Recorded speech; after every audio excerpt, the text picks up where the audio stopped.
Fox, move! Get on the floor! None of you is gonna get a medal for playing hero. All you're gonna get is a bullet to the heart. Memories. Sometimes great, sometimes terrible, sometimes just a blur.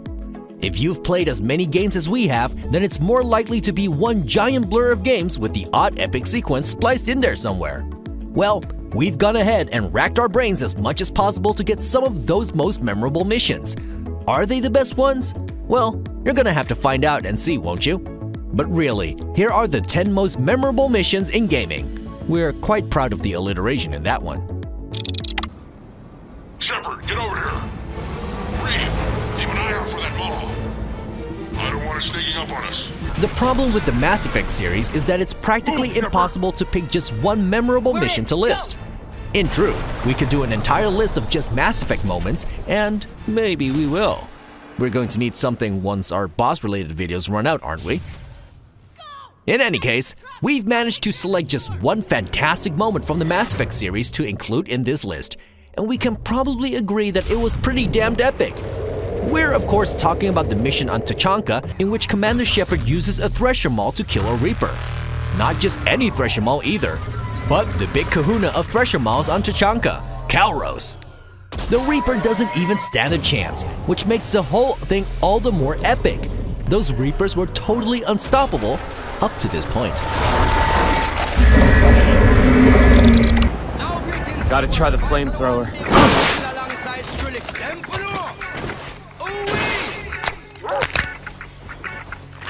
Stoners look away, or maybe don't, because this mission was quite amazing. What other game can offer up a moment where you get to set a massive wheat farm ablaze with a flamethrower while listening to Skrillex make it burn them? Nowhere, that's where. Well, nowhere other than Far Cry 3, of course. Sometimes simplicity really is the key. Just give the player a big weapon, a silly amount of ammo, put the sick track to it, and let the player go nuts.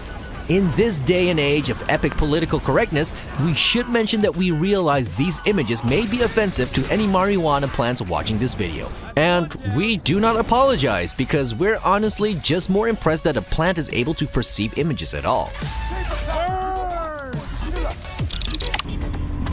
Come on, Spartan, go, go, go! A planet falling to pieces? Check. A lone vehicle? Check. A race to the waiting spaceship? You bet! These were the ingredients required to make one of the most engaging and incredible missions in Halo history. Bold shout, you might say, but that's who we are. We like making bold calls and then hearing all the positive responses in the comments section. But let's be real here, the final mission of Halo 3 really is something special. Driving maniacally through the exploding Halo ring as the ground itself evaporates around you is undeniably intense. And let's not forget the music the player is treated to while doing all this. Martin O'Donnell's soundtrack makes this truly unforgettable. And who could forget about the little grunt Easter egg? Hey, Demon! The jerk store called, and they're all out of you! Who are you? Stolen it! This damn thing was just a test. One of our own planets is next. They're going... It's not often that a first-person shooter serves up a new mechanic that's both unexpected and equally perfect. Such is the teleporting or phase-shifting mission in Titanfall 2. The player is given a little device that allows them to seamlessly travel between two different dimensions, or time periods? We forget, it was something like that. But the point is that the player could jump between those two things at will, and Titanfall 2 builds two missions around this mechanic, forcing you to get creative with how you use the device. It's quite easy to phase shift away from a bunch of guys shooting you and phase shift straight into a pit of fire. Happens a lot more than we'd like to admit.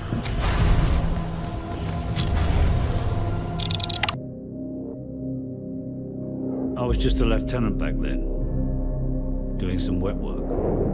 Once in a blue moon, Call of Duty will serve up the perfect mission. And no, we're not talking about the miserable hellhole that's the Mile High Club mission. We'd rather forget that particular slice of frustration. However, the mission we're talking about is the all-gillied up mission in which you have to quietly make your way through the irradiated mess of Pripyat, Ukraine. Dodging tanks, staying completely still, hoping not to be randomly trodden on by an unsuspecting enemy soldier. Then, to top it all off, we were treated to the sniper sequence. Yes, We're aware it was technically part of the following mission, but it counts in our book. Plus, honestly, both missions are completely awesome. Even when your captain gets injured and you have to haul his ass around Pripyat while getting shot at. Oh, crap! I can't move! Sorry, mate. You're gonna have to carry me. Don't none of you worry about nothing. We're here for the bank's money. It's going to a greater cause. Shut up and handle the safe! When GTA 4 launched, gamers were somewhat disappointed by the seemingly limited map size, lack of airplanes, and other cutbacks compared to the massive expanse that was San Andreas. But once people got to playing the campaign of GTA 4, all worries were soon abandoned. Engaging characters, an intriguing plot, and your incessant cousin made for a truly excellent game. All this culminated into a bank heist mission that basically laid the groundwork for GTA 5. It also somewhat came out of nowhere within the game, and boy did it impress. It was intense, fast-paced, hectic, and of course, memorable. The acting was top-notch as well, which certainly added to the overall atmosphere of the heist.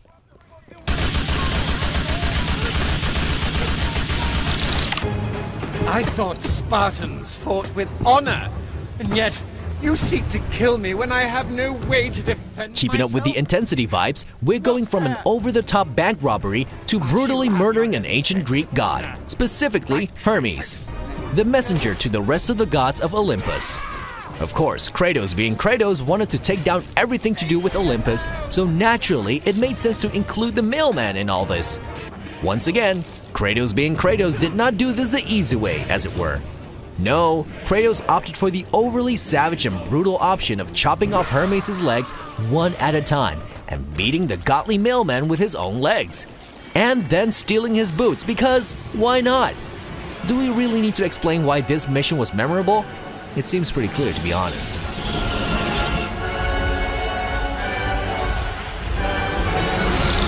I must go to Roma and find the vault. What of the rest of you? We'll do what we do best. Cause some trouble in the Time to city. jump back into the stealth mechanic side of things with Assassin's Creed 2's penultimate mission, where the player has to navigate the Vatican without being detected, lest he or she fail the mission. It sounds easier than it was. Actually, no, it doesn't. It sounded really difficult, but it was actually pretty easy, if we're being totally honest with ourselves. Anyway, jokes aside, it was quite a memorable mission, seeing as we got to kill the Pope at the end of it all. Fun fact, Rodrigo Borgia, the Pope in the game and in real life at the time, was actually assassinated in real life. However, it's believed that his real-life assassination was an accident, and it definitely wasn't done by Ezio, but rather by his son Cesare.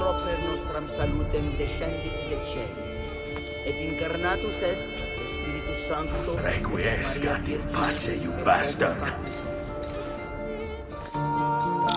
Зажигание включено. Операция в действии.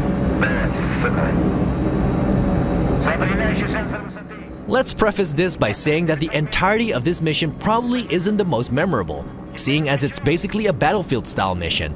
Shoot bad guys, go somewhere, shoot more bad guys, run someplace else, throw bombs, watch a building fall, profit! But what sets this particular mission apart is the opening sequence. It's just so freaking cool. You start off in an airplane with your squad, just about to don your breathing gear as the cargo door of the plane opens. You then jump out, performing a halo jump. That's high altitude, low opening for those wondering. But what makes the jump so cool is that the Battlefield soundtrack blasts in the background as you jump down. We felt completely badass. That's all we're saying.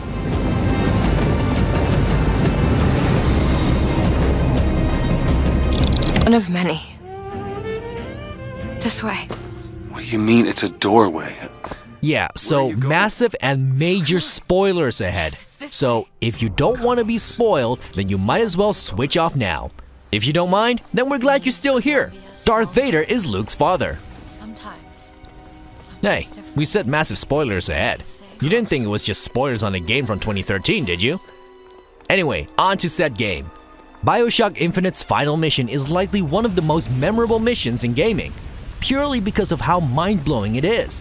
Like, we actually have no clue how to really explain it properly. Okay, we kinda do, but that would take too long, and we're basically at the end of our video. I go to Columbia to get you! And those were the 10 most memorable missions in gaming. Did we miss any? We probably did. So let us know in the comments and be sure to like, share, and subscribe for more lists right here at Zoomin Games. Look at this place. 50,000 people used to live in the city. Now it's a ghost town. Never seen anything like it.